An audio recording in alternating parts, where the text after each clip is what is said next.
Have you ever stopped to wonder if some of the so-called healthy habits you've trusted your whole life might actually be working against you? It sounds unbelievable, but recent research from Harvard and the Mayo Clinic has uncovered something surprising.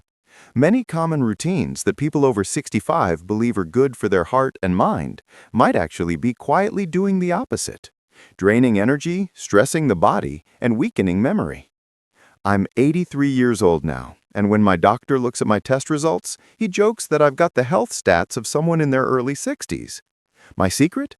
I stopped following the outdated rules and started paying attention to what modern science says really helps us age well. Today, I'll share 4 old-fashioned bad habits that new science says can actually strengthen your heart, protect your brain, and make life after 70 feel sharper and more vibrant than ever. Before we jump in, I'd love to know where you're tuning in from and what time of day it is where you are. Drop your answer in the comments. I actually read every single one.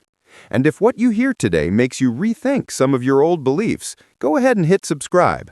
If not, hit like anyway, because what's coming next might completely change how you look at aging. Habit number 1, the hidden power of the afternoon nap.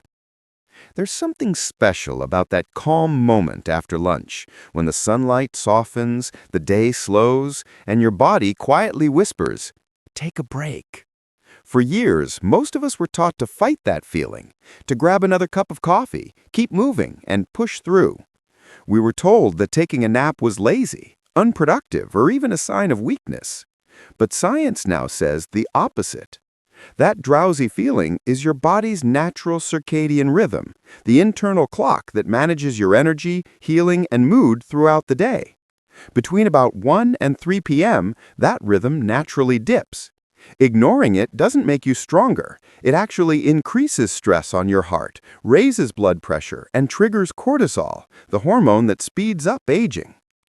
Harvard researchers discovered that older adults who nap for 30 to 60 minutes in the afternoon have a 37% lower risk of heart disease than those who skip naps.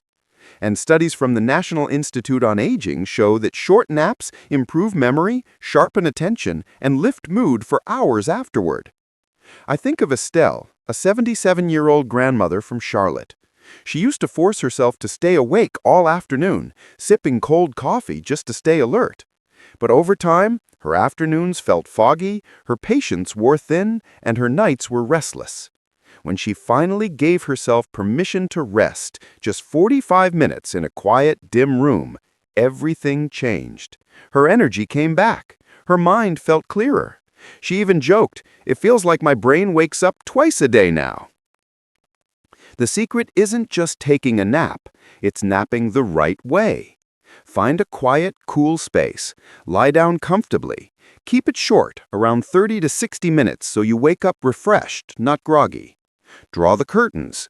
Put your phone on silent. Set a timer for 30 to 60 minutes, no more than 90. Why? Because once you cross that line, you'll likely wake up groggy and throw off your nighttime sleep. And if someone teases you for taking a nap, just smile and tell them you're following Harvard's advice. You're not being lazy, you're being wise. Your body's request for rest isn't a weakness. It's the same quiet intuition that's guided you through years of work, raising a family, and weathering life's ups and downs. That little tug toward rest is your body asking for repair time. Think of every afternoon nap as a small gift, a way to ease your heart, refresh your brain, and reset your mood.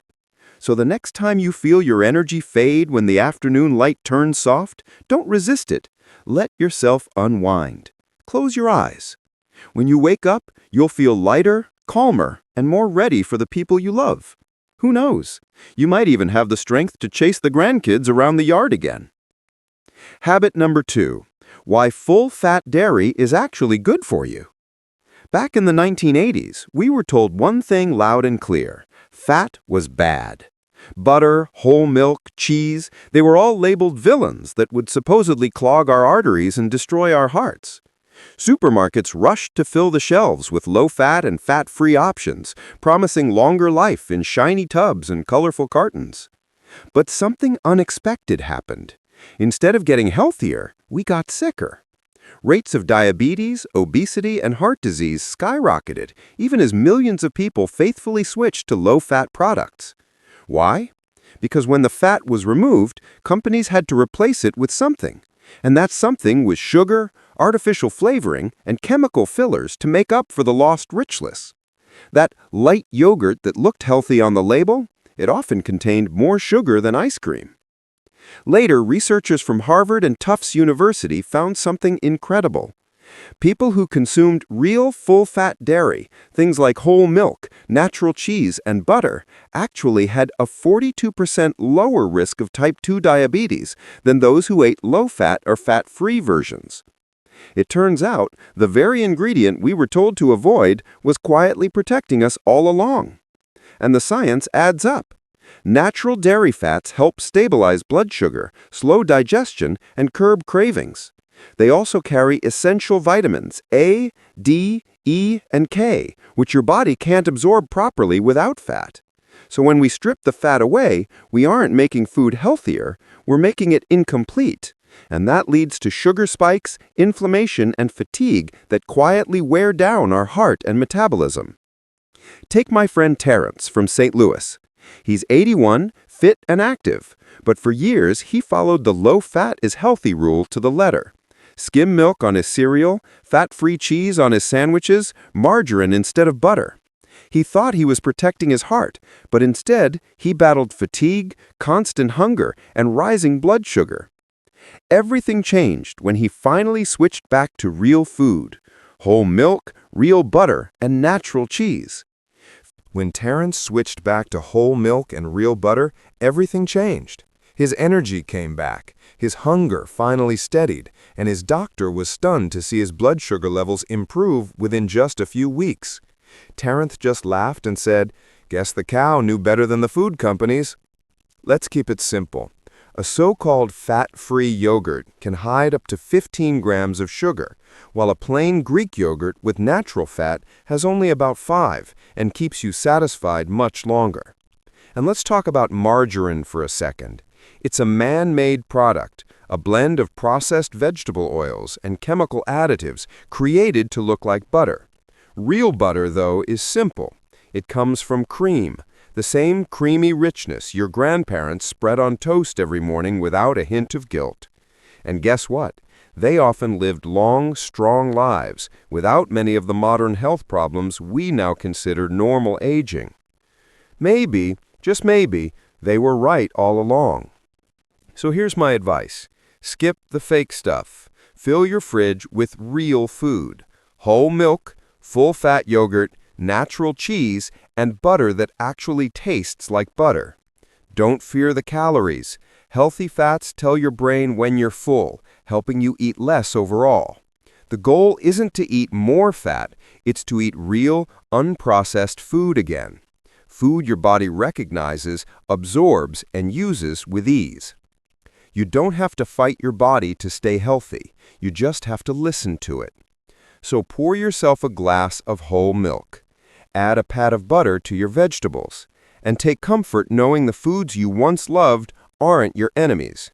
They're part of the strength, warmth, and wisdom that sustained generations before you. Maybe, just maybe, they were right all along. So here's my advice. Skip the fake stuff. Fill your fridge with real food. Whole milk, full-fat yogurt, natural cheese, and butter that actually tastes like butter. Don't fear the calories. Healthy fats tell your brain when you're full, helping you eat less overall. The goal isn't to eat more fat, it's to eat real, unprocessed food again. Food your body recognizes, absorbs, and uses with ease. You don't have to fight your body to stay healthy, you just have to listen to it. So pour yourself a glass of whole milk. Add a pat of butter to your vegetables. And take comfort knowing the foods you once loved aren't your enemies. They're part of the strength, warmth, and wisdom that sustained generations before you. Maybe, just maybe, they were right all along. Habit number 3. Coffee, the unexpected shield for your health. If you're holding a cup of coffee right now, smile, because you're actually doing something great for your brain. For decades, coffee got a bad reputation. We were told it would raise our blood pressure, make our hearts race, or even drain our energy. Some doctors even warned us to give it up completely, fearing it could harm the liver or overstimulate the body. But those old warnings are being rewritten. Modern research from Johns Hopkins and Harvard University now shows that your daily coffee habit, even up to a few cups a day, might be one of the most powerful tools for protecting your brain, heart, and overall health. Here's what studies reveal. People who drink 3 to 5 cups of coffee a day have up to a 65% lower risk of developing Alzheimer's disease compared to those who rarely drink it. That's not just wishful thinking, that's solid science backed by decades of research. And it doesn't stop there. Regular coffee drinkers also show lower risks of type 2 diabetes, Parkinson's disease, liver disorders, and even certain cancers. The same cup that once carried guilt and suspicion has now been proven to be a loyal friend to aging bodies. So what makes coffee so powerful? It's loaded with over 1,000 natural compounds, including antioxidants that protect your cells from the slow, daily wear of time. Every sip of coffee sends a wave of powerful compounds through your bloodstream, quietly working to defend your body. These natural antioxidants neutralize free radicals, those unstable molecules that gradually damage your organs and brain over time. But coffee does far more than simply wake you up. The caffeine it contains actually activates what researchers call the brain alert system. It sharpens your focus, lifts your mood, and quickens your reaction time, all while giving your brain a gentle, natural boost. Even more fascinating, studies show that caffeine helps block the buildup of toxic proteins linked to Alzheimer's disease, essentially acting as a natural shield for your brain. Coffee also helps your body use insulin more efficiently, keeping your blood sugar steady. That means fewer energy crashes, less brain fog, and smoother afternoons, something especially important for older adults who often feel sluggish after meals. A well-timed cup of coffee can restore clarity and focus without the crash that sugary snacks create. Let me tell you about Laverne, a 79-year-old woman from Detroit. For most of her life, she avoided coffee. She had always heard it was bad for her heart and blood pressure. Then, 3 years ago, she read about coffee's brain-boosting benefits and decided to give it a chance. She started with just 1 small cup each morning, then slowly increased to 4 cups spread throughout the day. Now, Laverne says she feels sharper and more focused than she did a decade ago. At her last doctor's visit, even her memory test scores had improved. "It's like my brain wakes up when my coffee does," she laughed. But before you rush for another cup, let's go over how to drink coffee the right way. 1. Stop by 2 p.m. Drinking it too late can disrupt your sleep. 2. Skip the sugar and flavored creamers. Instead, add a splash of whole milk or real cream. It actually helps your body absorb coffee's beneficial compounds. 3. Avoid drinking on an empty stomach. Have it after a light meal to prevent jitters or acidity. 4. Don't switch to decaf thinking it's healthier. Most decaf processes strip away many of coffee's antioxidants and natural nutrients. And remember, moderation matters. Too much caffeine can cause restlessness or interfere with certain medications, so always listen to your body. For most healthy adults, 3 to 5 cups spread throughout the day is not only safe, it's protective. But coffee's real magic isn't just in its chemistry, it's in its connection. In America, coffee isn't only a drink, it's a ritual of warmth and togetherness. It's the quiet pause that turns neighbors into friends, the aroma that fills your kitchen in the morning, reminding you that you're still part of life's steady rhythm. So tomorrow, when you cradle that warm mug in your hands, take a deep breath and smile. You're not just enjoying a habit, you're nourishing your mind, supporting your heart, and protecting your future in a way no pill ever could. The sound of the coffee maker, the aroma that fills your kitchen, the first sip that greets your day, All of it is a quiet celebration of life, still lived with awareness, purpose, and joy. That warm mug in your hands might be doing more for your heart and memory than anything sitting on your medicine shelf. Habit number 4. Why rest days actually make you stronger. For most of my life, I believed in the old saying, "No pain, no gain." I thought pushing harder every single day was the key to staying strong and youthful. But as the years passed, I discovered something unsettling. Pain was all I had left.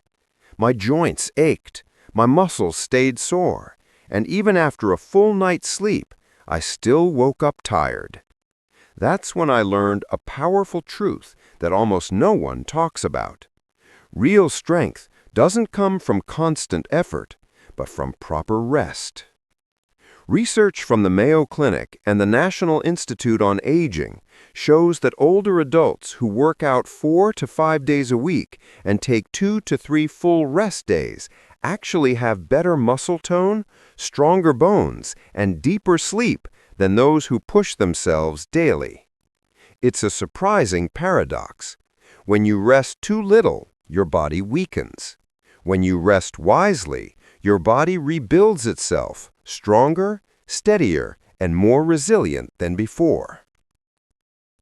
Here's what really happens. Every time you lift a weight, go for a brisk walk, or stretch your body, you create tiny micro tears in your muscles. That's not damage, that's the beginning of growth. But the repair doesn't happen while you're exercising. It happens after, during your downtime. Your body uses rest to rebuild muscle fibers, strengthen bones, and balance key hormones. This process, called muscle protein synthesis, is what literally makes you stronger. When you skip rest, that recovery cycle breaks down. Your stress hormone, cortisol, stays elevated. Instead of building muscle, your body starts to break it down. And over time, high cortisol can weaken your immune system, disrupt your sleep, and make you feel older than you are. The more you push without pausing, the more your body begins to push back with inflammation, fatigue, stiffness, and pain that lingers long after your workout ends. Let me tell you about Harvey, a 75-year-old retired teacher from Omaha. He prided himself on his discipline, never missing a workout, 7 days a week, rain or shine. But slowly, he noticed something wasn't right. His legs felt heavy, his back ached, and by mid-afternoon, his energy was gone. His doctor said everything looked fine on paper, but Harvey knew something was off. Finally, a physical therapist convinced him to try something radical. Take 3 full rest days a week. Real rest, not half days spent doing chores or yard work. Within just 1 month, Harvey felt like a new man. The pain faded, his energy returned, and for the first time in years, he woke up feeling truly rested. "I didn't lose progress. I finally made some," he said with a grin. That's the great irony of overtraining. It disguises itself as dedication. You think you're helping your body, but in reality, your body is quietly begging for balance. The signs of burnout are easy to miss. That constant tiredness, restless sleep, aching joints, or the quiet loss of motivation. You feel wired, but tired. Many seniors brush these off as just normal aging, but more often, they're your body's way of whispering, "Please, let me recover." So how do you find the right balance? Simple. Plan 4 or 5 exercise days a week. Mix a little strength training, some stretching, and gentle cardio. Then build in your rest days intentionally. Use them for light movement, a slow walk with your spouse, a bit of gardening, or stretching while watching TV. Think of these as active recovery, not laziness. They keep your blood flowing while your muscles give them the peace they need to grow back stronger. And remember, recovery isn't just physical. Sleep and nourishment are the other half of the story. When you rest deeply, your body releases growth hormone, the very thing that repairs muscles, strengthens bones, and renews your vitality. Skipping sleep after exercise is like skipping the final chapter of a great book. You miss the ending that ties it all together. Feed your body with protein, magnesium, and healthy fats, the raw materials it needs to rebuild. Because rest isn't quitting, it's training. Every pause is a moment your body uses to adapt, renew, and prepare for what's next. The world tells us to keep pushing, but wisdom, real wisdom, teaches us to recover well. There's no shame in slowing down. In fact, it's the secret to staying strong, balanced, and full of life. So tonight, as you turn off the lights and drift into sleep, remember, you earn your strength not while you sweat, but while you sleep. The quiet hours you once thought were wasted are when your body does its most important work. Listen to it, honor it, and give it the rest it deserves, so you can rise each morning stronger, steadier, and ready to live fully again. When you think about it, life has a funny way of turning wisdom upside down. The very things we were once warned against, the short nap, the buttered toast, the morning coffee, or the lazy day off, have now become the very habits that help us live longer, feel stronger, and stay joyful.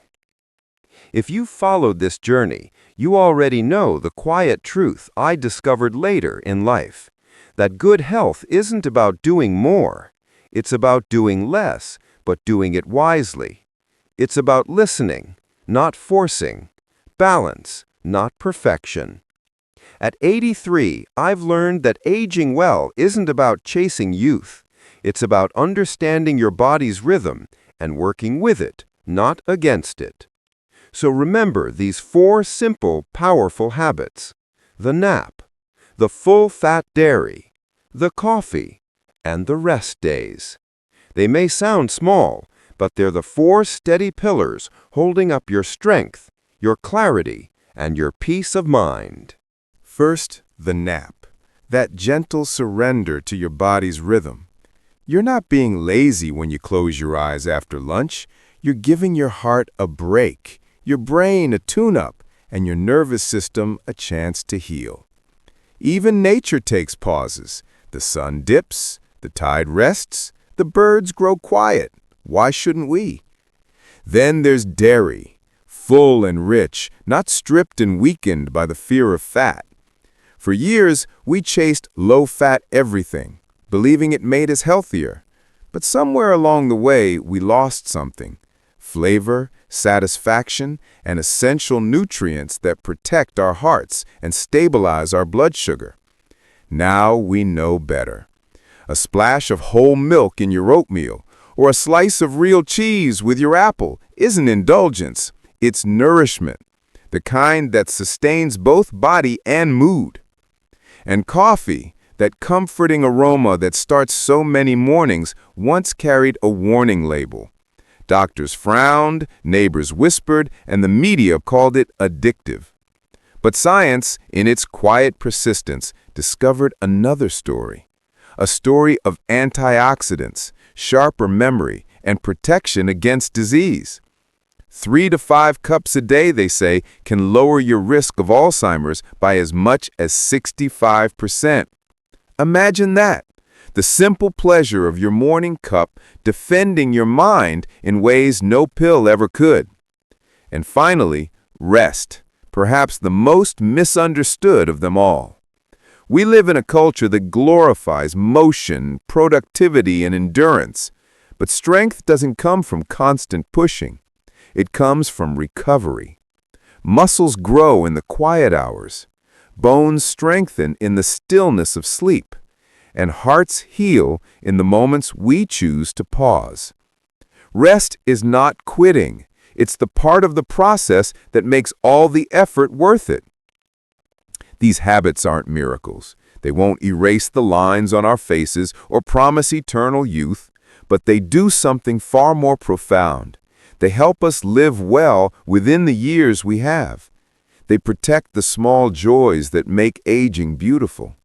The energy to play with your grandkids, the clarity to read the morning paper, the calm to enjoy your evening walk, and the gratitude for another sunrise. I know it's not easy to change. After 60 or 70 years of hearing the same advice, it's hard to believe the opposite might be true. Maybe you still feel a little guilty for taking that nap, or uneasy about putting cream in your coffee. Maybe you think skipping a workout means you're slipping. But hear this clearly. It's never too late to learn something new about your body, and it's never too late to take better care of it. Your body is wiser than you think. It's carried you through decades of joy and heartbreak, work and play, love and loss. It speaks in whispers now. A little fatigue here, a touch of stiffness there. It's not complaining, it's communicating. Listening to it isn't weakness, it's respect for the vessel that has kept you steady through it all. So, as you sit here, maybe finishing your coffee or watching this before bed, ask yourself, which of these habits do you already follow? Which one will you try this week? Will you rest without guilt? Will you bring whole milk back to your table? Will you close your eyes after lunch and let your heart breathe for a while? And if this story gave you even a spark of hope, share it with someone who needs to hear it. Your sister who still skips breakfast, your neighbor who's always tired but refuses to nap, or your son or daughter who believes slowing down means falling behind. Because when we share what truly helps us live better, we pass on something far more valuable than advice. We pass on freedom. If you found this message meaningful, I'd love for you to subscribe and stay connected, not for numbers or algorithms, but because community matters. The older we get, the more we realize that genuine understanding and human connection are as healing as any medicine. And if you didn't like this video, go ahead and hit like anyway. You might just like how you feel tomorrow. Before we end, picture this. It's morning. Soft sunlight filters through your window. You're holding a warm cup of coffee in your hands. The world feels calm. You've earned this moment. The peace, the warmth, the quiet. You've earned your rest, your coffee, your full-fat milk, and your right to live strong at any age. Aging smarter doesn't mean doing everything differently. It means finally doing what makes sense, what feels good, natural, and kind to your body. You don't have to fight time. You just have to walk alongside it, one thoughtful choice at a time. And as you do, you'll discover something beautiful. Growing older isn't the end of your story. It's the part where you finally understand it.